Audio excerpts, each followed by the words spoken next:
Morning everyone. सो इस समय बज रहे हैं सवेरे कुछ 6:45 और बाहर से आवाज़ें आ रही हैं। दादा और वैभव उठ चुके हैं, मैं लेट उठा और बस अभी उठ के ब्रश वश करना है, चाय पीनी है। आज हमारा डे 2, फिर ब्रेकफास्ट करके हम लोग घर के लिए निकलेंगे। बहुत अच्छी नींद आई सुबह सुबह, वेरी वेरी वेरी नाइस। थोड़ी सी पीठ अकड़ गई है, बाकी सब ठीक है। कोई कीड़ा वगैरह नहीं था, ठंड नहीं थी, एक कॉटन की चादर से काम चल गया। तो अभी उठा जाए, ब्रश वगैरह किया जाए, हाथ मुँह धोया जाए, फिर चाय पी जाए। सो हम लोग का मॉर्निंग की दिनचर्या शुरू हो चुकी है। मुंह वगैरह धो लिया है, ड्राई क्लीनिंग कर लिया है और पीछे गांव है जो अभी आपको दिखाता हूँ मैं। वहाँ से वैभव जाके दूध लेके आया और शक्कर मांग लिया। कल हमारा गाड़ी से हमें ऐसा लग रहा है कि बंदर ने एक थैली चुराई, उसमें हमारी कॉफ़ी थी और शक्कर वगैरह थी। तो वो तो अब क्या करें, सुबह सुबह शक्कर, रात में खैर में शक्कर की ज़रूरत पड़ी नहीं, कॉफ़ी हमारे पास और थी तो उससे हमारा काम चल गया। तो सुबह वैभव पीछे गांव है, वहाँ से दूध ले आया, एकदम प्योर दूध मिला है बगैर पानी का, वो रखा है बॉटल में और थोड़ी सी शक्कर लेके आया। तो अभी हम लोग बस यहाँ पे चाय बनाने वाले हैं। ब्रेकफास्ट में हम लोग शायद मैगी खाएंगे क्योंकि मैगी पड़ी है हमारे पास में, और बाकी जब यहाँ से निकलेंगे रास्ते में फिर देखेंगे क्या करना है। तो अभी तो हम लोग इंजॉय कर रहे हैं, बारिश जैसा माहौल बन रहा है, थोड़ा सा ओवरकास्ट है माहौल यहाँ का। तो इस समय की जिम्मेदारी जो है वो वैभव संभाल रहा है चाय पे।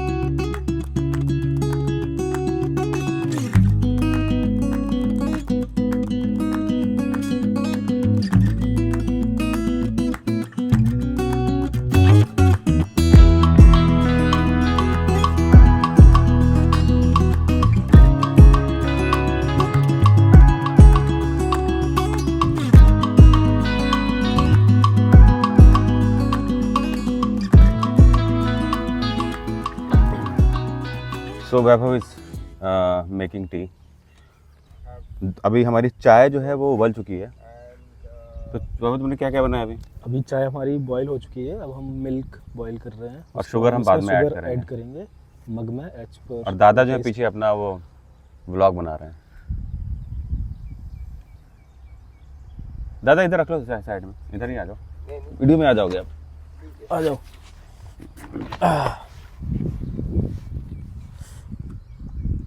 तो दादा आज का प्लान क्या है?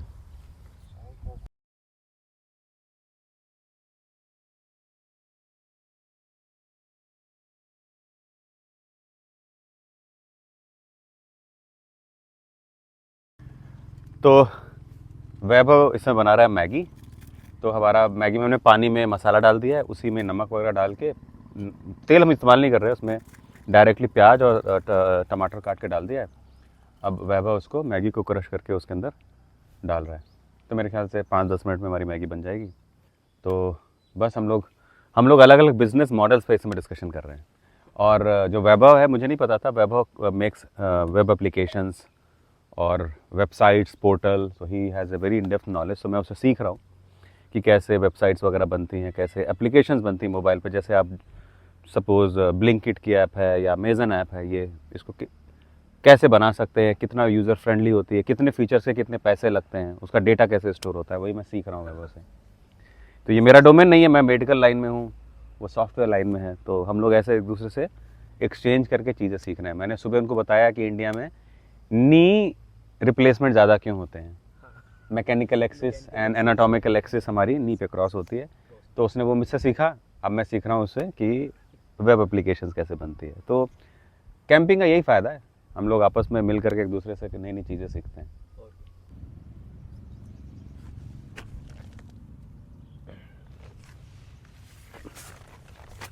तो जहाँ पर मैं बैठा हूँ ये है, इसको बोलते हैं रेस्क्यू टेंट। तो ये इसको बनाने का तरीका, सेटअप करने का तरीका तो वैसे ही होता है। इसमें रॉड्स हैं, जो फाइबर रॉड्स होती हैं वो लगी हुई हैं, बट ये एक साइड से पूरा ओपन होता है, जैसे आप देख रहे हैं पीछे से कवर्ड है। तो पीछे से धूप आ रही है, तो अगर धूप में अगर हम अपने टेंट में बैठने की कोशिश करेंगे तो बहुत ही इनकन्वीनियंट होता है, क्योंकि वो अंदर से काफ़ी हीट अप हो जाता है टेंट। और इसमें सन आउट है और गर्मी हल्की सी हो गई है, तो इसमें क्या है, ये रेस्क्यू टेंट हमारे लिए एक मेकशिफ्ट किचन भी है। तो हम यहीं पर, चूँकि 3 तरफ से बंद है, तो जब हवा वगैरह चलती है तो वो हमारा जो ये गैस है, इसका बर्नर चूँकि खुला हुआ है, तो ये उसकी लपटें इधर उधर भागती हैं और ये बुझ भी जाता है तेज़ हवा में। तो हमारी मेकशिफ्ट किचन में हम खाना बना लेते हैं। और जैसे सुबह हम लोगों ने अपनी चाय बना ली, आज जो हमने इसका क्या इस्तेमाल किया कि इसी में चाय बनी, फिर मैगी बनाई और फिर हम लोग बैठे हुए बातें कर रहे थे। दादा और वह गए जितने भी हमारे बर्तन हैं वो धोने के लिए। दादा का मन है जो बची फ़िश करी उनकी, और उसके साथ वो राइस खाने का उनका प्लान है, तो वो अपना वो राइस वगैरह डालेंगे कुकर में, प्रेशर कुकर में। और मैं तो कुछ खाने वाला हूँ नहीं, क्योंकि मैं इतना खाता नहीं हूँ, तो I am perfectly okay, I don't want to eat anything more now. यहाँ पर हम लोगों ने अपने टेंट लगाए थे और हमने सब पूरा क्लीन किया है, सारा सामान पॉलीथीन में भर के जहाँ पर कूड़ा उठता है वहाँ रख दिया है। जहाँ पर भी आप लोग जाएँ हमेशा इस तरीके की हरकतें ना करें कि आप सामान छोड़ें। तो जो भी प्लास्टिक आइटम थे, पॉलीथीन, सब हमने रफेज में सब पैक कर लिया उसको, जैसा हमने यूज़ किया था बिल्कुल वैसे ही छोड़ा है। और हमारी बाइकें भी ऑलमोस्ट रेडी हो गई हैं। दादा की गृहस्थी थोड़ी सी रह गई है पैक करने को। वैभव की बाइक पैक, मेरी बाइक पैक, और दादा की बाइक भी बस फाइनल स्टेजेस में है पैकिंग के। दादा ने एक बैग को काट दिए, एक बैग में अब कम हो गया। यहाँ से बाइक ऊपर चढ़ाना एक कसरत है, जिसमें धक्का मार मार के बाइक चढ़ाई जाएगी, क्योंकि हमें जाना है ऊपर जाना है। तो बस मुश्किल से बस 5-10 मिनट्स और रह गए हैं, फाइनल चेक करना है हमें, और बस उसके बाद निकल पड़ेंगे अपने घर की तरफ। फाइनली पैकिंग पुकिंग करके हम लोग निकले। इसमें बज रहा है 3:15 और हम 5 मिनट पहले वहाँ से निकले हैं। और मौसम बहुत अच्छा है, इसमें ओवरकास्ट है सारा। वी आर जस्ट प्रेइंग कि ऐसे रहे, ना धूप निकले ना ही बारिश हो, तो हम अच्छा एंजॉय कर पाएंगे इसको, अपनी राइड को। इस समय दादा हमें लीड कर रहे हैं और वैभव हमारे पीछे, वो जो आपको एलईडी लाइट दिख रही है वो वैभव है। अभी हम लोग हैं सहारनपुर सिटी में, और दादा हमारे जो हैं पार्थ दादा, वो किसी और रास्ते से आगे चले गए। हमें जो गूगल मैप बता रही थी आंटी, हम उसके हिसाब से चले गए। मैं और सामने हो जा रहा है वैभव, हम लोग साथ में थे, पर दादा आगे थोड़ा तेज़ निकाल के ले गए। उन्होंने किसी से पूछ लिया और कुछ और रास्ता बता रहा था। तो अभी ये दादा ने अपनी लोकेशन भेजी है, तो हम वापस यू टर्न मार के दादा के पास जा रहे हैं, जिससे कि हम दादा के साथ जा सकें साथ साथ। वो शायद मेरठ हाईवे प्रेफर करेंगे जाने के लिए, और ये हमें कुछ शॉर्टकट दिखा रहा है। तो अभी सहारनपुर की हम गलियों में घूम रहे हैं to reach and to locate and reach. तो अभी हम लोग सहारनपुर की गलियों में घूम रहे हैं to locate and reach where dada is standing along with his bike. He's waiting for us to हाँ बस आ गए दादा, ट्रैफिक है ना, तो हम लोग आ रहे हैं। आगे पहुंच ही गए हम लोग ऑलमोस्ट। कोई नहीं, आपकी लोकेशन पे ही आ रहे हैं। हाँ हाँ हाँ हाँ, एक चौराहे पे पुलिस। अरे अरे अरे अरे फक, अरे यार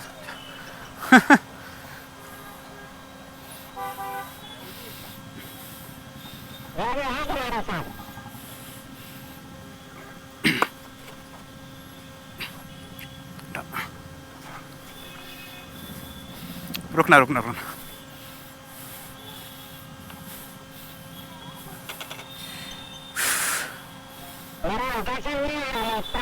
चलो, मेरा ना पैर फंस गया। कोई नहीं हुआ, कुछ नहीं, नथिंग हैपन। ये सब तो होता रहेगा। ये नीचे लगा, नहीं वो पेट्रोल निकला होगा ना, पेट्रोल निकला होगा ना। अरे बाइक गिर गया मेरा। अरे कुछ नहीं, पैर फंस गया मेरा। कोई नहीं, दैट्स ओके। हमें यू टर्न लेना पड़ेगा ना।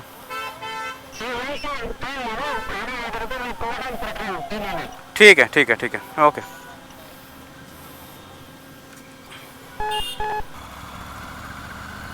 तो अभी क्या हुआ, जब दादा को लोकेट कर रहे थे तो दादा को मैं देख रहा था और मैं स्टैंड लगाने लगा। जब स्टैंड लगाने लगा तो वहीं पर मेरा पैर ना स्टैंड में फंस गया और वो फिर बाइक थोड़ी सी डिसबैलेंस हुई, बाइक खड़े खड़े गिर गई। लकली बाइक में भी कुछ नहीं हुआ और मुझे भी कुछ नहीं हुआ, तो everything was okay and perfect. तो वहाँ पर एक पुलिस वाले भैया खड़े थे चौराहे पे, उनसे हम लोगों ने रास्ता पूछा कि शॉर्टकट बताओ जिससे हम क्विकली मेरठ हाईवे टच कर जाएं। तो उसने बोला अंदर अंदर से रेलवे लाइन के बगल से एक मतलब प्लेट जो रेलवे स्टेशन है उसके बैक साइड से एक रास्ता है, तो उधर से जाने को बोला। और ये वही रास्ता था जहाँ पर हमें दादा का कॉल आया कि वापस आके मिलो।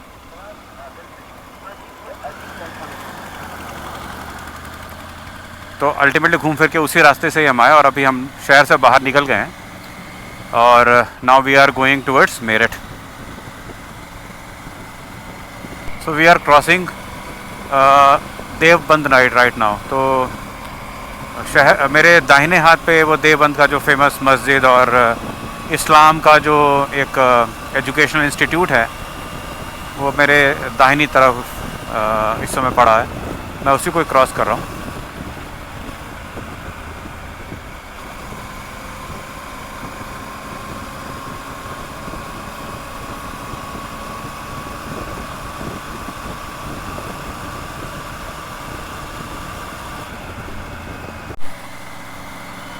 Finally we have touched Meerut highway और हमें लगता है मुजफ्फरनगर से हम थोड़ा सा पहले हैं,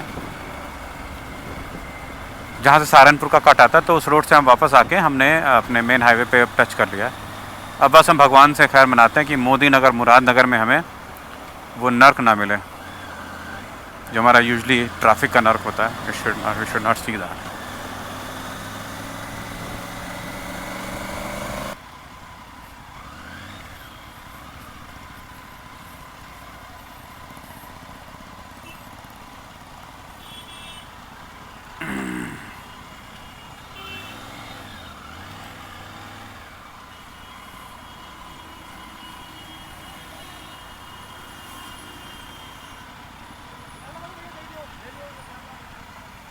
पेड़ तो सामने कहाँ लगाएगा गाड़ी तुम्हारी?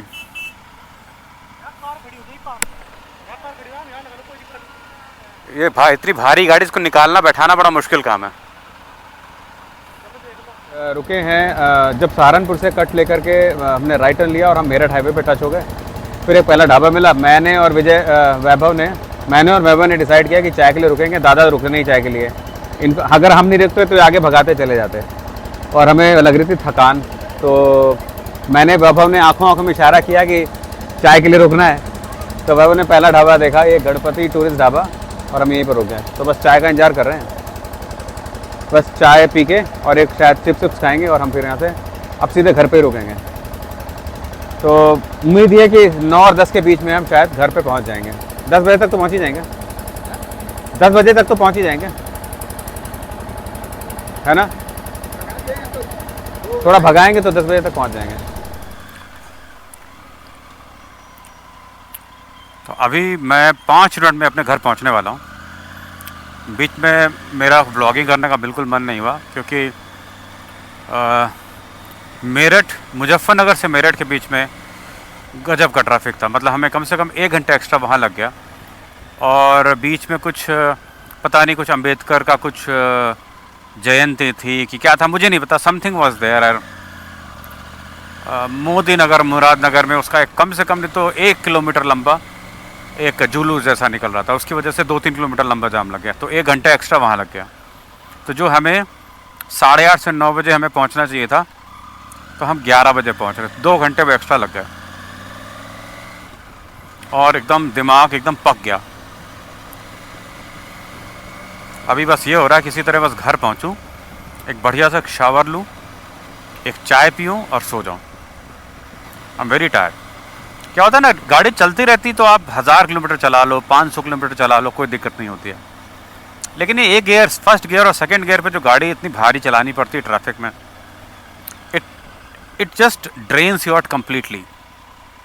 It was very tiring from Meerut onwards.